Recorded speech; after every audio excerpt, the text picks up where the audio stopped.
Alright. Alright, hello, and welcome to take whatever this is of this video. Either the game audio is too high and you can't even hear me talking over it, which kind of defeats the point of even making a video like this, since the whole point of this video is, talking about my memories of these games. Yeah. Or I forget to pause it while switching video footage and blank screen for 10 seconds, 20 seconds at a time, which, yeah. Either way, yeah, welcome to like take 10 of this video, a follow-up to my retrospective of the early years of my gaming interest. I mentioned in the first video about how it all began for me anyway in the fall of 1982 as I started my 5th grade school year with the arcade Pac-Man. Which is why you're seeing the visual there and hearing Pac-Man music in the background. But my interest, like I said in that video, my interest in gaming began and pretty much ended right then and there. Since it was arcade, you had to go to the arcade and you had to have a quarter every time you wanted to play the game. Which, being 10 years old at the time, who has a quarter every time you want to play a video game? So yeah. But now for the reason for making this, I mean, I kind of hinted at... Ah, dang it, pause the run. I mean... In that video, I mentioned this monstrosity, the Atari 2600 port of a Pac-Man. But as anybody knows, this thing sucks. But, believe me, in 1982, 1983, I so badly wanted to like this version of the game. It was on a console. You could play it at home. You didn't have to go to the arcade. You certainly didn't have to have a quarter every time you wanted to play the game. Oh, good God, I wanted to love this version of the game. But look at it. I mean, yes, you grow up with a little maturity and sensibility. You realize that the developers did the best they could with what they had to work with and all that kind of stuff like that there. But at 10 years old, who's going to think of that kind of stuff? You're only thinking, good God, this game sucks. Ugh, get it out of here. Yeah. So, again, had this game been better, I might have been, the way kids do sometimes. Oh, come on, I want it, I want it, I want it, I want it. Until your parents either relent and buy it for you just to shut you up or slap you, whichever comes first. But yeah. Had this game been better, I might have been pressuring and bugging mom to buy an Atari for us, Therefore, my interest in video games might have, early years might have been different. But nope. I mean, look at this. In fact, I've seen enough. Oh.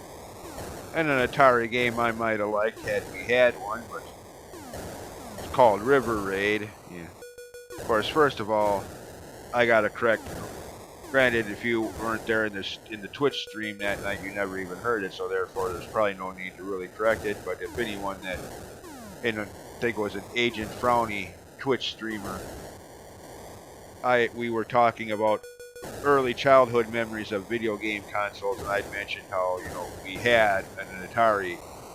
Well, no, I kind of spoke out of tune there. We didn't have it. A friend I knew did.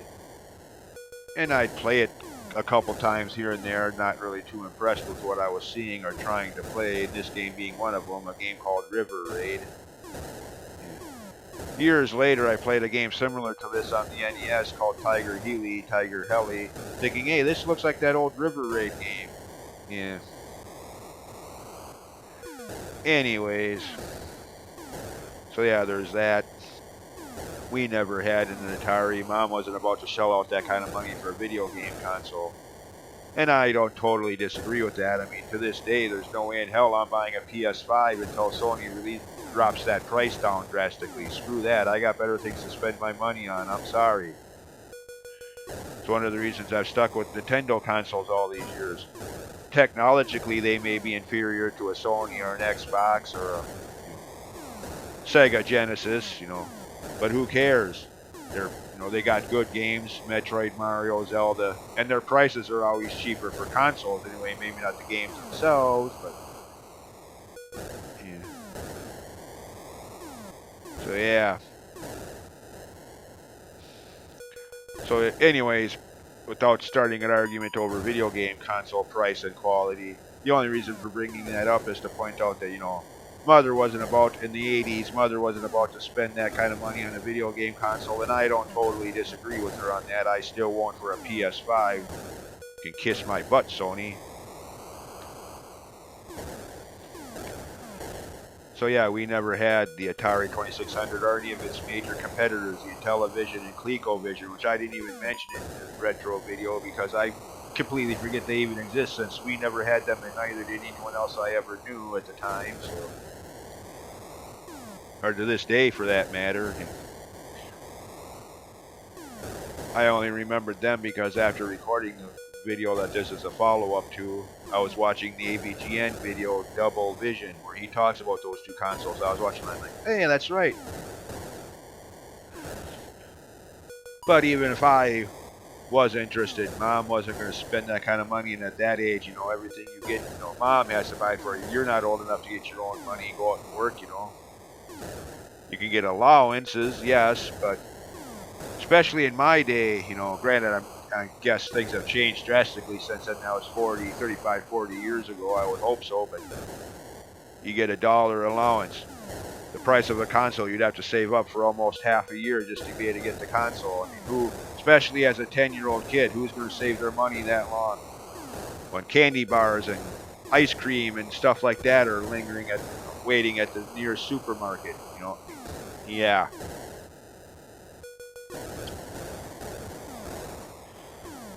So yeah, my video game interest, like I said in that video, kind of came and went with Pac-Man Arcade 1982.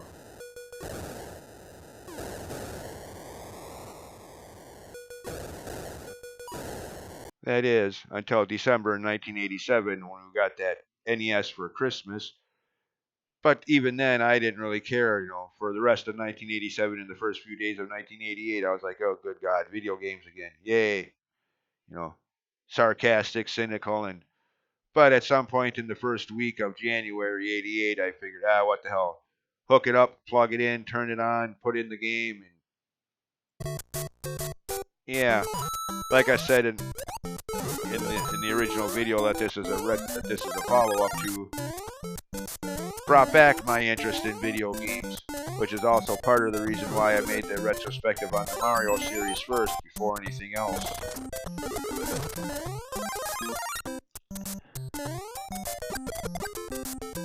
Of course, this game, you know, temporarily did. But as, you know, like I said in my Zelda video, I think it was, the first couple of months of 1988, linear game after linear game, cheap death game after cheap death game, Castlevania, Ghosts and Goblins. You know, if you like with all of my opinions stressed on these videos, if you like these games, to each your own. I respectfully and friendly disagree, you know, very as friendly as possibly disagree with you, but if you like those games, to each your own. Fair enough. But games like Ghosts and Goblins, 2 hits and you're dead, screw that. I don't have time or patience for that kind of stuff. I mean, again, if you do, fine, fair enough. But I do not. 2 hits and you're dead, my butt.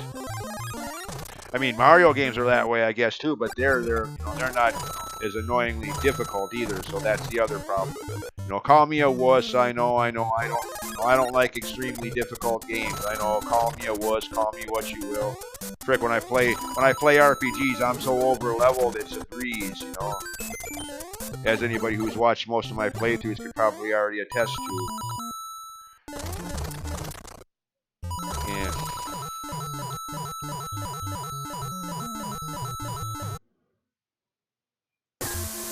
No. The Legend of Zelda, as I said at the beginning of my Zelda retrospective video, this is the game that guaranteed that my interest in video games would be lifelong. And it's safe to say that that is the case. I mean, here we are a couple months shy of 35 years later, and I'm still talking about them, still playing them, still looking forward to Dragon Quest Treasures in December, and Tears of the Kingdom in May of next year. So yeah, this is the game that... That's why, why linear Zelda bugs me. As good as Minish Cap is, as good as the Oracle games are, if this game had been as linear as those are, My video game interest probably would have came and went as fast as it did in 1982 with Pac-Man being an arcade game. 1988, all games are linear. Screw them. If I want something that's going to be the same every time I play it, I'll watch a movie or read a book. No thanks. Plus, then there's the difficulty. 2 hits and you're dead. I mean, again, a lot of the early Mario games are that way too, but I mean, for some reason, they were just easier. They were just funner to play. I don't know. It's personal perspective, I guess. Mario was a fun game. Ghosts and Goblins, I never really got into, not just because of the difficulty. I mean, even if that game was a breeze, challenge-wise, I just really never got into it. I tried, believe me, at the time on the NES rental times, or even recently on the 3DS Virtual Console. I have tried to like Ghosts and Goblins, but it's just not a fun game in my opinion. Again, I know at least one of the people that might be watching this video would probably very strongly disagree with that. I salute you. You're right to your opinion, but I like games like this. 2 hits and you're dead, my foot. That's just cheap difficulty. I'm sorry. Sorry, Frowny. I disagree. 2 hits and you're dead, my foot. I just can't get into games like that. Anyways. Yeah.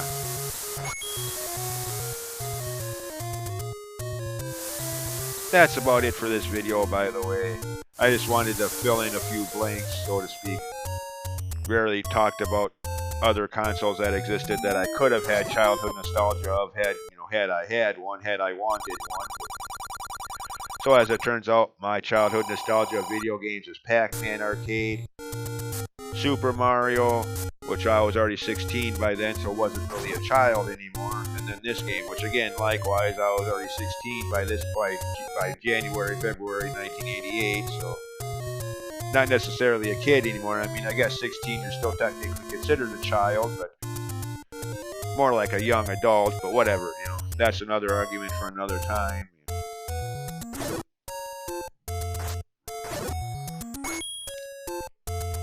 Anyways, with that, I now end this retrospective follow-up. Kind of ironically, looking at the timer, over close to 13 minutes now. This follow-up is almost twice as long as the original video that it's a follow-up to was. Kind of funny how that works out. Yeah.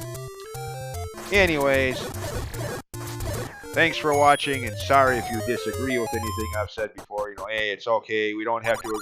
No two people are going to agree on everything anyways, no matter how hard you try. And yeah, it's all just video game opinions anyway, nothing to get all bent out of shape over. If you like the games I diss in these videos, fair enough. Just don't expect me to agree with you anytime soon. That's all I got to say about that. Anyways, with that, now I end this video. See you next time. Until then, bye.